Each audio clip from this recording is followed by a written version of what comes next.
আসসালামু আলাইকুম।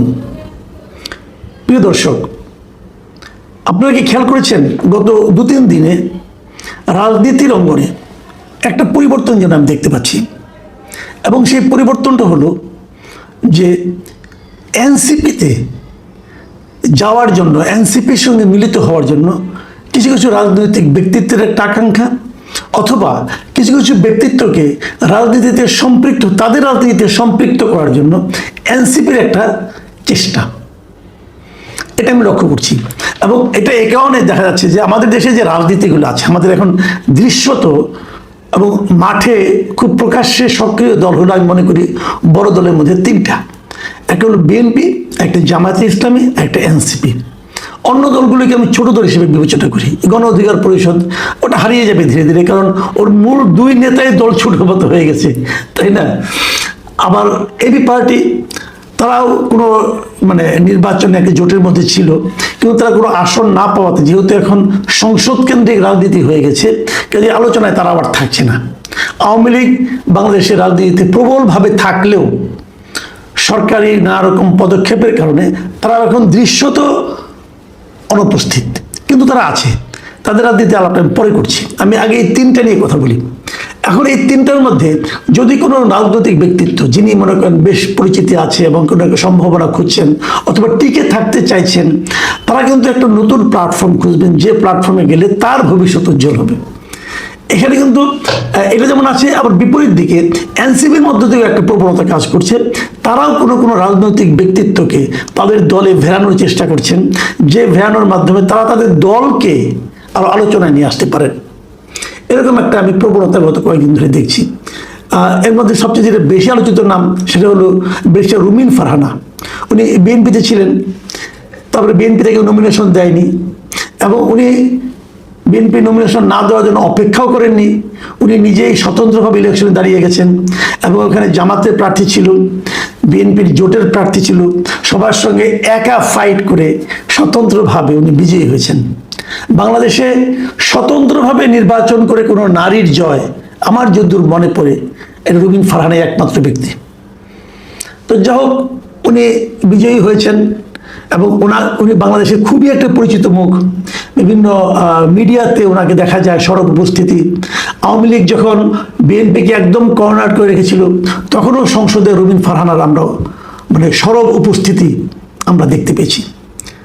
রুমিন ফারহানা দল থেকে সে স্বীকৃতি পায়নি, অথবা ভুল বুঝাবুঝি হয়েছে, আমি বলতে পারবো না, কিন্তু উনি নমিনেশন পায়নি বিএনপি থেকে, উনি এককভাবে নির্বাচিত হয়েছে।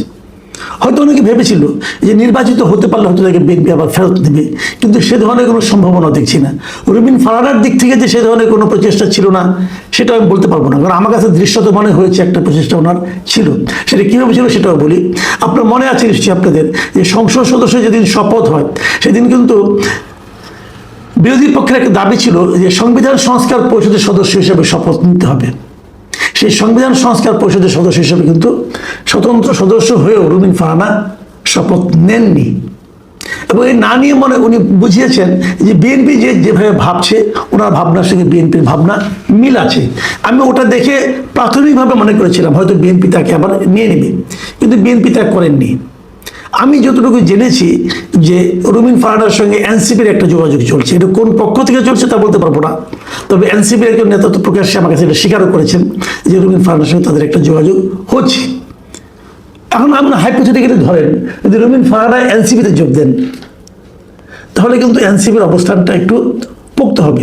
কিন্তু আবার একটা প্রশ্ন উঠবে, রুমিন ফারহানা এনসিপিতে কি হিসেবে যাবেন? আবার সেখানে আরেকটা প্রশ্ন উঠবে, রুমিন ফারহানার সঙ্গে এনসিপির নীতিগত মিলটা কিভাবে হবে? এই সমস্ত প্রশ্ন নিয়ে আলোচনা চলতে থাকবে, এবং এই আলোচনা তেমন একটা জোরালো হওয়ার আগেই আমরা আরেকটা দেখতে পেলাম। সেটা হলো চট্টগ্রামের সাবেক মেয়র মঞ্জুর আলম, তার সঙ্গে দেখা করতে গিয়েছিলেন হাসনাত আবদুল্লাহ, এনসিপির বড় নেতা, এবং সেখানে ওনারা একটা মিটিং করেছেন, লম্বা মিটিং ছিল।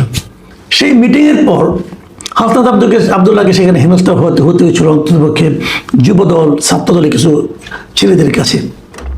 তারা জিজ্ঞাসা করেছিল, আপনারা ফ্যাসিবাদের দোসরের কাছে কেন এসেছেন?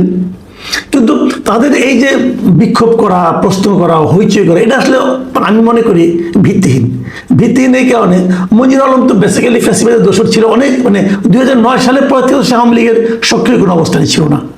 বিএনপির হয়ে মেয়র হয়েছিল, গত নির্বাচনে সে বিএনপির পক্ষেই ছিল, বিএনপির পক্ষে সে নির্বাচনী প্রচারণা চালিয়েছে বিভিন্ন প্রার্থীর পক্ষে। তারেক রহমান সেখানে যাওয়ার পর ওনাকে ফুলের সম্বর্ধনা দিয়েছে, বেগম জিয়াউর রহমানের রোগ মুক্তি কামনা করে বিলাত করেছেন উনি। কাজে ওনাকে সরাসরি ফ্যাসিবাদের দোষর বলা যাবে কিনা এটা আমার সন্দেহ আছে। কিন্তু প্রশ্ন হলো, উনি বিএনপি লোক হন আর যাই হন, ওনার কাছে হাসনাত আবদুল্লাহ গেলেন কেন? কেউ কেউ এমনও বলছেন যে হাসনাত আবদুল্লাহ গিয়েছিলেন যে চট্টগ্রাম সিটি কর্পোরেশন নির্বাচন যখন হবে সেই নির্বাচনে মঞ্জুর আলম সাহেব নিজেই তো একটা ফিগার, কিন্তু উনি ওই এলাকায় চট্টগ্রাম শহরে ওনার বেশ একটা গ্রহণযোগ্যতা আছে এবং সবাই ওনাকে পছন্দ করেন। উনি মেয়র ছিলেন, এর আগে কমিশনার ছিলেন, কাজে উনি একজন খুবই শক্তিশালী প্রার্থী। এরকম একটা প্রার্থী যদি এনসিপি পেয়ে যায় তাহলে এটা এনসিপির জন্য কিন্তু একটা ইতিবাচক দিক হবে। আবার মঞ্জুর আলমের জন্য একটা দলীয় ব্যানার পাওয়াটা তো লাভজনক বটেই। তো এরকম একটা লাভ ক্ষতির হিসাব কিন্তু অনেকে করেছেন এবং আমি একটা মিডিয়াতে এরকম দেখেও ছিলাম যে উনি এনসিপি প্রার্থী হচ্ছেন, বাট ওনার নিজের কোনো বক্তব্য আমি এখনো পাইনি। আমি এটা নিয়ে ওনার কিছু জিজ্ঞাসাও করিনি, আমি কেবল আলোচনাগুলি বলছি আপনাকে। এই হলো একটা দিক। বড় বড় বিগ ফিগারকে তারা তাদের দলে টানার চেষ্টা করছে এনসিপি। আবার আজকে দেখলাম এই তিনটা পার্টি, সেই তিনটা পার্টি কি এবি পার্টি, আপ বাংলাদেশ ও বৈষম্যবিরোধী ছাত্র আন্দোলন, এখান থেকে 44 জন নেতা আজকে এনসিপিতে যোগ দিয়েছেন আজকে, এবং এরা মোটামুটি আন্দোলনের সময় পরিচিত মুখ ছিলেন। তো এরা যোগ দেওয়ার যে অনুষ্ঠানটা হয়েছে সেই অনুষ্ঠানে এনসিপির যিনি আহ্বায়ক মিস্টার নাহিদ ইসলাম, উনি একটা গুরুত্বপূর্ণ কথা বলেছেন। গুরুত্বপূর্ণ আমাদের এই আলোচনার জন্য গুরুত্বপূর্ণ আর কি।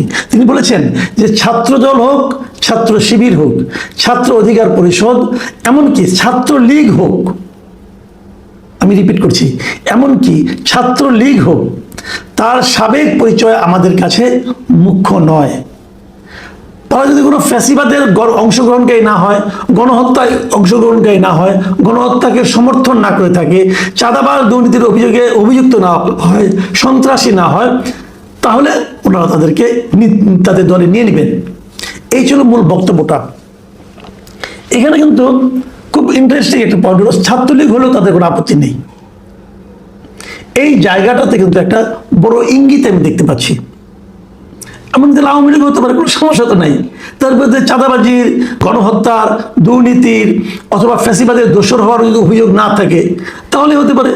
আওয়ামী লীগের অনেক লিডার কিন্তু আছেন যারা নাকি আওয়ামী লীগ সরকারের সময় কোনো সুবিধা পান না এবং নির্যাতিত হয়েছেন, তারাও হয়তো আসতে পারেন। তাহলে লক্ষ্যটা কি?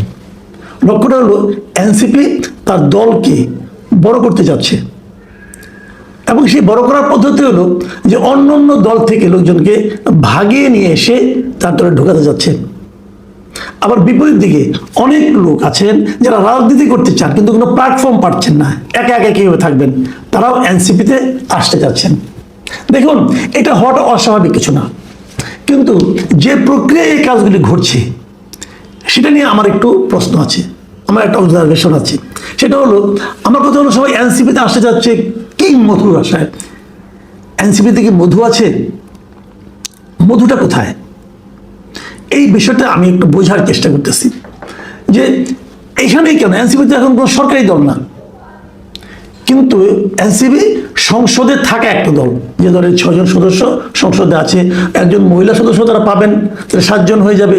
তাহলে 7 জন লোকের একটা দল যারা সংসদে থাকছে, তাদের দলে একজন আপনার লিডার হতে পারাটা হয়তো অন্য অন্য অনেক দলের চেয়ে গুরুত্বপূর্ণ। যেমন গণ অধিকার পরিষদ, এই দলের তো কেউ নেই, যদিও একজন আছেন আমাদের নুরু সাহেব, নূর সাহেব, কিন্তু উনি তো নির্বাচিত হওয়ার পর, এমপি হওয়ার পর, প্রতিমন্ত্রী হওয়ার পর উনি যেন মিডিয়া থেকে হারিয়ে গেছেন। রাশেদ খান উনি তো বিএনপিতেই জয়েন করেছেন।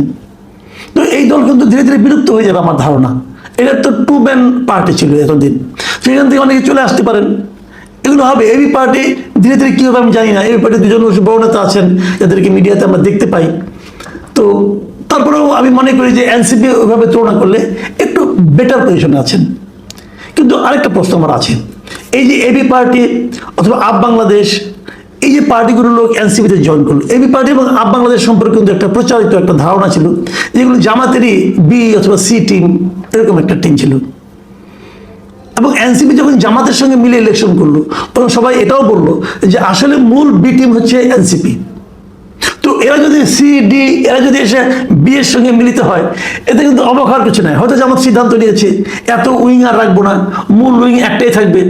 এখন আপনি যে বলবেন যে এনসিপিকে জামাতের এ টিম বি টিম বলাটাকে ঠিক হচ্ছে কিনা, হয়তো ঠিক হচ্ছে না, কিন্তু একটা কথা বলেন, একটা জোটের মাধ্যমে নির্বাচন করেছে জামাত এবং এনসিপি, তো মূল দল তো জামাত। তো এখন বিরোধী দলের হুইপ হচ্ছে কে? এনসিপির যিনি প্রধান নাহিদ ইসলাম তিনি। এটা আমার কাছে একটু অস্বাভাবিক লেগেছে।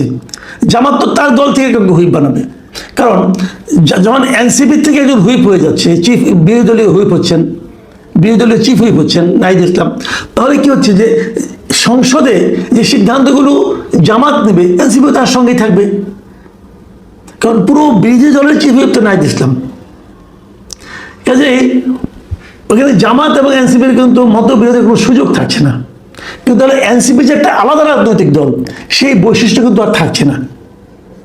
এই যে আলাদা রাজনৈতিক দলের বৈশিষ্ট্যটা হারিয়ে ফেলা, এটা আমি মনে করি একটা রাজনৈতিক দলের জন্য এর চেয়ে মানে বড় দুঃখের আর কিছু হতে পারে না।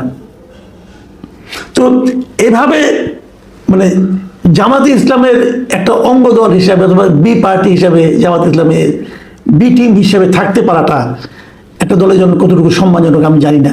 কিন্তু তারপরও এই যে এত বিশ্লেষণ করলাম, এখানে অনেক নেতিবাচক কথা বললাম, তারপরও আমি কিন্তু মনে করি দেশের অনেক মানুষ প্রধান দুই রাজনৈতিক দলের বিপরীতে একটা তৃতীয় পার্টি খুঁজতেছে।